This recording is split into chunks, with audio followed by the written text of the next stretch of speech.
No shit, that's how Daddy got so fat. By the way, I've decided to start referring to myself exclusively as Daddy. Every time Daddy would otherwise say I or me, Daddy is now going to say Daddy. You like? Ladies and gentlemen.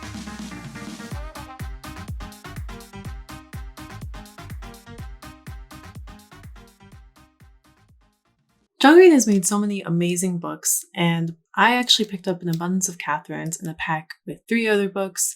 And I figured this one was going to be a pretty good read. It was made after Looking for Alaska, but boy, was I wrong. So my intentions were to read all of John Green's books in order of their published dates. And I read Looking for Alaska a few years ago back in high school. Loved it. And then just last week, I decided to move on to An Abundance of Katherines. And I was not prepared for such a letdown. My expectations were so high, it just let me down in every way possible. I mean, it's basically a scuffed version of Looking for Alaska. If you put Abundance of Katherines in a blender, the dash of one-dimensional characterization, sprinkle of predictable plot, spoonful of stories that were told in the story that were more interesting than the actual story, you get An Abundance of Katherines. Okay, let's start from the beginning. So we have this prodigy boy named Colin who has dated 19 Katherines with a K, and only Katherines with a K. And he was just dumped by Katherine number 19, or as he nicknames her, K19. Yes, I did just say 19 Katherines. Anyways, Colin wants a eureka moment in his life. Because I guess he's been amazing up until this point. I mean, you got no friends except for one. You say pupillary sphincter in class. But I guess what you got going for you is being a prodigy. That's cool, right? I guess. Just kidding, because he's bad at that too. Like, Picasso and Newman were prodigies, and rightfully so. They worked really hard to obtain that status. But Colin, he's good at languages and anagrams. Yep. Anyways, his big thing is that he's a prodigy, but he's not a genius. Like, he hasn't created anything new or cool, and he kind of wants to change that. Like, he wants to be somebody. There's nothing wrong with that, except for the fact that he's not even good at being a prodigy. So I don't know how he would think he's good at being a genius either. And he's basically having a midlife crisis at 17. He's depressed, and I guess rightfully so. Like, all of his girlfriends keep dumping him, and they're all named Katherine with a K. So I guess that's gotta create some kind of complex for the poor kid. Or some other set of issues. I mean, maybe that's why he's so boring, like, because he just stays with the same thing. I mean, all Katherines with a K. He lives in Chicago, right? And somehow he has found 19 Katherines with a K. And I get it, it's a big city, but still. On top of this, starting with page 5, like, I should have just known from the beginning just how pretentious and overdramatic Colin was going to be throughout the entire book. I don't know, he's just not a very likable character. So I'm actually going to read off a passage from page 5 that signals the entire book's theme. So his parents are in his room, and they're all sad because she just broke up with him, and he says he felt a tremendous need to get them out of his room immediately. Like, if they didn't leave, he would blow up. Literally, guts on the walls. His prodigious brain emptied out onto his bedspread. And then literally on page 6, he goes and he actually throws up over the breakup. I feel like people only throw up over breakups when they've had one too many to drink, but that's just my opinion. Like, there are actually points in the book, not just like on page 5, but throughout the book where I just had to stop and start again. It was so hard to read.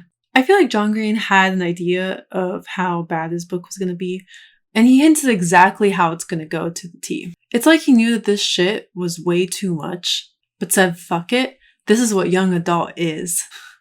Anyways, Colin's BFF, Arab Lebanese friend named Hassan, shows up and takes him on a road trip. Hassan is not a good character at all. He feels like a character that was just kind of put there for no apparent reason, other than to maybe move like the plot forward and, dare I say it, add diversity to the story. I don't know, nothing about him actually made me care about him any way possible. I actually thought he was kind of selfish for the most part. Like, all of his intentions were for himself, and while I respect caring about yourself, he wasn't a very good friend. Like, he decides to take Colin on this road trip because he's like, oh, it'll get your mind off of K-19.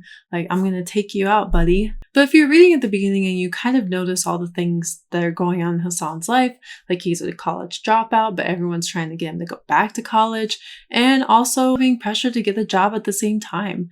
So he's like, oh, a road trip's perfect. It'll get me out of doing any responsible thing. Anyway, so Colin asks the parents, and somehow he makes them believe that he's going to get Hassan a job while they're on the road. And they just skedaddle out. Like, how did the parents not see the bullshit in this? But we're not going to dive into this flimsy plot progressor thing. There's just way too much happening. Anyways, Colin decides to drive because he wants to keep his mind off of stuff. It kind of comes to the conclusion that he wasn't very much liked in school. Like, he just never really got along with the kids. And honestly, if you had said pupillary sphincter to me, I probably wouldn't have liked you very much either. Especially at a young age, like trying to fit in with kids your age and you being on a higher curve than they are. It is hard to get along. And I do feel bad, but in general, Colin is just a weird kid. Honestly, I think I would have liked him if he wasn't the main character. If I didn't have to be stuck inside his brain the whole time, I think I would have liked him. Unfortunately, he was the main character, and therefore, I don't like him. Anyway, so they're driving down from Chicago to, I think, Tennessee. I don't know, I'm too lazy to go back and read and make sure. They realize that the Archduke Franz Ferdinand's grave is off the next exit, and Colin's like, we gotta go. Maybe I'll get a revelation there. And for the sake of moving the plot forward, they go. They meet Lindsay, the tour guide. He also strikes Colin's interest a little bit. Honestly, Lindsay is probably my favorite character just because she's not completely boring. Like, she actually has a little bit of depth to her. She's scared to leave town because she just wants to stay ordinary. She isn't expecting to become someone extraordinary like Colin wants to become. And she just wants the simple life. And I can respect that. But then she's also stuck with a deadbeat boyfriend. I don't know, even though I can't really give John Green any props because even though she was a pretty well thought out character, she wasn't enough to save this story. Anyways, Colin notices her, says that she's got a great smile, doesn't really like her looks. I don't know about that. I guess that means something. And she's not a Katherine, so maybe this is his way of moving on, becoming a better person, and that's great. But here's the catch. Lindsay is dating another guy already named Colin. I just don't know anymore. I think this was my main issue with the book. You can argue with me that there were some really good points and, you know, these characters grew, but issue was the believability. I could ignore everything else, but this was not something I could ignore. Anyways, moving on, they get a tour of the grave from Lindsay. Colin slips and he actually hits his head on the ground. You know, she has to take off her shirt to like stop the bleeding because he's just bleeding everywhere. And as he's laying on the ground bleeding out, he suddenly has his eureka moment finally, I guess. And he decides that the answer, the solution to all of his problems is based on a theorem between the dumpy and the dumper. He thinks that with this theory, he can make a math equation that will solve all of his issues now and in the future. As I said before, Lindsay wants to she just wants to be ordinary, but she is considering, you know, being more. And then there's Colin, who wants to be extraordinary. You know, he wants to be remembered. That's kind of just the main plot. Because most of the book is just Colin spouting out useless facts, developing his theorem. With the three of them, Hassan, Lindsay, and Colin, going around town, asking the town folks for their stories of the history of the town that they're in, Gutshot. Fun fact, they're offered a position with Lindsay's mom, or at least I think it's her mom. I don't know anymore. Because she recognized Colin on a game show from a few years ago where he won 10 grand because he was smart. Somehow she recognized him, so she's like, you're a trustworthy kid. I'm going to invite you to stay in my house and I'm going to give you $500 a week just to ask people further stories in the history of Gutshot. Man, I want that job. All I gotta do is ask people 4 questions and I get $500 a week? What? It's unfair, man. Anyways, on the side, the mom, Hollis, actually owns a factory and it produces, wait for it, tampons. Anyways, moving on. One line that really got me was from Hassan. So Hassan is like making breakfast and he's like, oh, how's the food, Colin? And Colin's like, good, dude, good. Like, you're a good cook. And Hassan says, No shit, that's how daddy got so fat. By the way, I've decided to start referring to myself exclusively as daddy. Every time daddy would otherwise say I or me, daddy is now going to say daddy. You like? And Colin's like, oh yes, I love.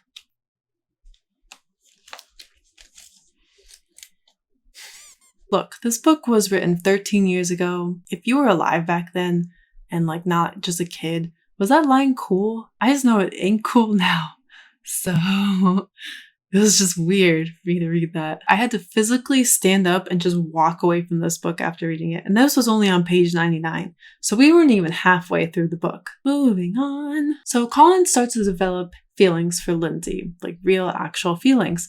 But the problem is she's also dating the other Colin. Hassan's doing his own thing. He's hanging out with the other kids in the town, part of the groupies. Apparently he's a shitty friend, and it's because he was always jealous of Colin for being such a smart kid, I guess. So he makes bad decisions, and he actually does some things that are against his religion. And because Colin wants to hang out with Hassan again, Hassan's been begging him to go hunting with him and the other kids, and he's like, okay, fine. I'll go. So they're there, and they're practicing, and they accidentally shoot a hornet's nest. I don't know how you even missed that badly or what the chances are of you missing and hitting a hornet's nest, but I know it ain't high. So, whatever. Anyway, I guess it was for the sake of plot. So they run to the graveyard, running away from the hornets. They see Colin and Katrina, the other Colin, doing the dirty. And Katrina is actually involved with Hassan. It's a whole, like he's dating her. Now, if I was Colin, I would have instantly gone and told Lindsay, because that's what a good friend would do. This other Colin is a hoe. But no, of course Colin doesn't do that. The other Colin swears him to secrecy, and it seems okay, I guess. As they're all hanging out, the group and Hassan and Colin and Lindsay, and the other Colin's friends are actually being a really big jerk to Colin. And so he's kind of fed up with it, and he just kind of spills the beans almost instantly about the fact that the other Colin was cheating on Lindsay with Katrina. And Colin just gets decked instantly. And while he's in pain and bleeding and on the ground, he realizes that Franz Ferdinand is an anagram for the name of Lindsay's great-great-grandfather. Who thinks of this shit when they're getting their ass beat? I don't understand. Anyways, a few days later, Hollis is found to be doing some shady ass shit. aka she plans on selling some of their land because the tampon business is not doing so well. After doing some research and interrogating Hollis, Lindsay and Colin decide to go to her little hideout / cave place. They're talking about themselves. It's a very cute moment. They have their first kiss, and now they decide to date. Cute. Hassan comes back to himself and finally decides that he's not going to date until he's ready to marry. And he also decides he wants to go to college again. Good for you, Hassan. Now remember, the fact that Colin's dating Lindsay means he's finally broken his stupid streak of just dating Katherine to the K. But since he's been working on the stupid theorem, he thinks that Lindsay's gonna dump him in 4 days. So what does Lindsay do? She pranks the shit out of him. 4 days later, he's like, oh, I'm leaving you for Hassan. It's kind of cute. It's a cute moment. And during all of this, after he figures out she was just messing with him, he has an actual eureka moment. Theorem isn't gonna work because the future is unpredictable. And he decides that it's okay to be ordinary, and he decides to just let life take him where it might take him. And because Lindsay needs a new man with direction in his life to get her to leave her boring ass town, she finally leaves with him. Anyways, I will admit that I did enjoy the stories that were about Gutshot's history. Like, they seemed 10 times more interesting than the actual plot, and I would have loved to have seen some of those boxing things that they were talking about, or just some I don't know, they just seemed way more interesting. Guys, I really wanted to like this, and I just couldn't. So I'm giving this a 1 out of 5 stars. Originally it was 2 out of 5, but after doing this review, I realized I really hate this book. And if you guys like the content today, hit the like and subscribe button below. Hopefully I'll be making videos once a week between Monday and Wednesday, depending on how quickly I can edit, because I'm still learning all of this.